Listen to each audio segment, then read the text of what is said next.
आज द्वादशी तिथि है?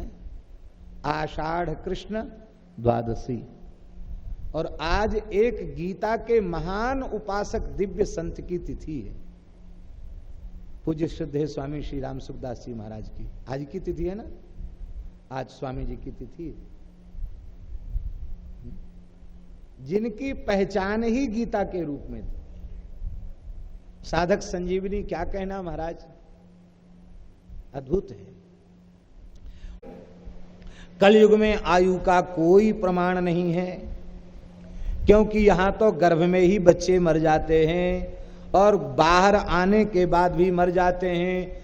और अब तो इतना भाग्यहीन युग आया कि गर्भ में बच्चे न भी मरे तो लोग मार डालते हैं उनको। गर्भ हत्या जैसा भयंकर पाप, महाभारत के अनुसार ब्रह्म हत्या से भी भयंकर पाप गर्भ हत्या का पाप व्यासी महाभारत में बता रहे हैं। और इतना भयंकर पाप जानबूझकर कराया जा रहा है। गर्भ का ऑपरेशन करने वाले, गर्भ को नष्ट करने वाले चिकित्सक, ये कितने भयंकर नरक में जाएंगे, इन्हें नरक की कोई परवाह नहीं है। इस गर्भ भ्रूण हत्या का दुष्परिणाम उन्हें और उनकी संतान को कब तक भोगना पड़ेगा नहीं कहा जा सकता। इसलिए भाई हमारी चिकित्सकों से भी प्रार्थना है, चिकित्सा कर्मी जो नर्स आदि, उनसे भी हमारी प्रार्थना है, भूखे मरना मंजूर करो, लेकिन गर्भ हत्या जैसे पाप में चिकित्सकों को भी भागीदारी नहीं लेनी चाहिए। और गर्भ हत्या जैसे भयंकर पाप का कानून बना करके देश में निषेध करना चाहिए। गर्भ हत्या का पाप बहुत भयंकर पाप है। बोले अब तो गर्भ ही नष्ट हो जाते हैं। विश्वस्य मातरः सर्वाः, ये जितनी नदियां हैं ये सब विश्व माता है। बात ध्यान में आई? यह है सनातन धर्म का सिद्धांत। केवल गंगा माता, यमुना माता, नर्मदा माता, सरयू माता ही नहीं है, इस पवित्र देश की जितनी नदियां हैं वे सब माता है। और केवल एक क्षेत्र, एक देश विशेष के लोगों की माता नहीं है, वे समस्त लोगों की माताएं हैं, जगन माता के समान हैं।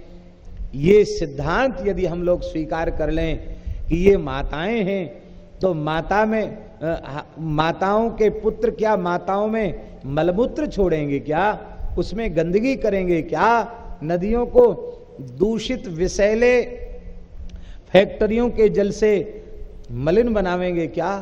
महाराज ये दूषित फैक्ट्रियों का जल वो तो नदियों को दूषित कर ही रहा है।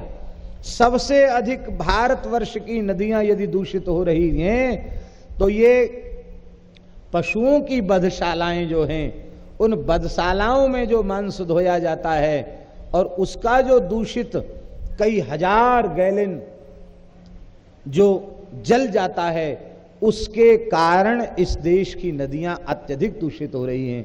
मद्य और मांस के जो बड़े बड़े कारोबार हैं, उनका जो दूषित जल जा रहा है, उससे भारतवर्ष की नदियों की पवित्रता नष्ट हो रही है। वर्तमान शासन से सारे देश को बड़ी बड़ी आशाएं हैं, इसलिए कम से कम वर्तमान शासकों को यह अवश्य स्वीकार कर लेना चाहिए कि केवल गंगा यमुना ही नहीं, हम भारतवर्ष की किसी भी नदी में दूषित जल नहीं जाने देंगे। और भारतवर्ष की जितनी नदियां हैं उनके तट प्रांत परमात्मा की ओर से प्रदत्त गोमाताओं के चरने के लिए स्थान है। ये भगवान ने गोमाता को अधिकार में दिया हुआ है। नदियों के तटवर्ती समस्त क्षेत्रों को हम अन्य उपयोग में नहीं लाएंगे, उन्हें गोचरों के रूप में विकसित करेंगे। वहां बड़ी संख्या में गोवंश का संरक्षण संवर्धन होगा। यह कार्य यदि वर्तमान सरकार श्रद्धा पूर्वक करे तो हमें ऐसा विश्वास है कि जो हनुमान जी ने सलाह दी ना लंका में जाकर शासक को, राम चरण पंकज उर्धरहु लंका अटल राज तुम करहु, राम चरण पंकज उर्धरहु। इन पवित्र विचारों को लेकर के यदि शासक चलते हैं और भारतवर्ष की नदियां पवित्र होती हैं, यहाँ के तीर्थों की मर्यादा सुरक्षित होती है और यहाँ के देवालयों की मर्यादा सुरक्षित होती है और गोवंश स्वस्थ सुखी और संरक्षित होता है, उनके संरक्षण संवर्धन के लिए सरकारी राष्ट्रीय स्तर पर कोई विशाल योजना बनती है और गोवंश का कष्ट दूर होता है, तो हम पंचम वेद महाभारत की सन्निधि में बैठ करके बोल रहे हैं, यदि इस प्रकार का कार्य वर्तमान शासकों के द्वारा होता है तो फिर भारत अचल राज तुम करहो, भारतवर्ष का अचल राज्य उन्हें प्राप्त हो जाएगा। और यदि ये कार्य नहीं किया गया तो फिर जो भगवान ने विचार कर रखा है वही होगा, आगे कुछ बोलने से अपने को कोई लाभ नहीं है।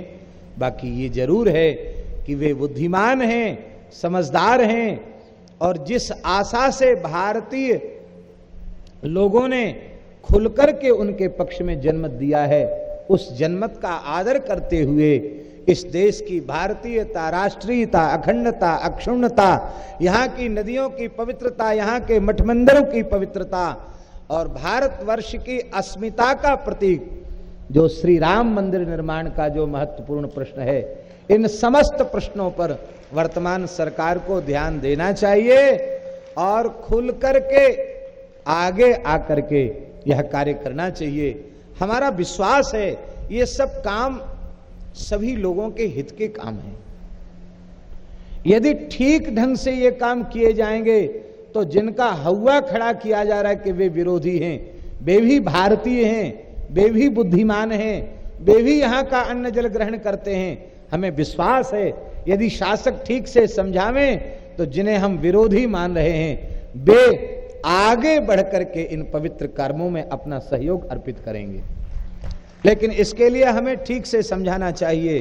विश्वस्य मातर सर्वाः सर्वाश्चैव महाफलाः तथा नद्यस्त्व प्रकाशाः शतशोथ सहस्रशः।